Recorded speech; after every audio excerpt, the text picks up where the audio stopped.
لا الہ الا اللہ. اور اب کچھ دعائیں اور تسبیحات جو انسان کو خوف سے نجات دیتی ہیں، غم سے نجات دیتی ہیں.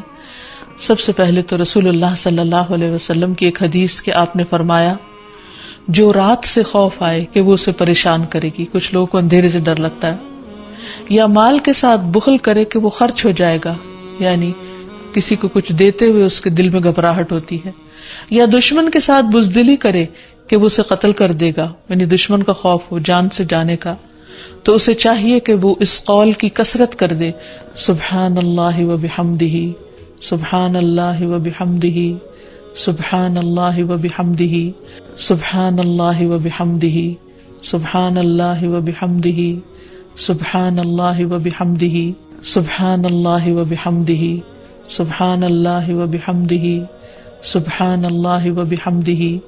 اللہ پاک ہے اور اسی کی تعریف ہے، کیونکہ یہ اللہ کے نزدیک سونے کا پہاڑ اللہ کے راستے میں خرچ کرنے سے زیادہ محبوب ہے.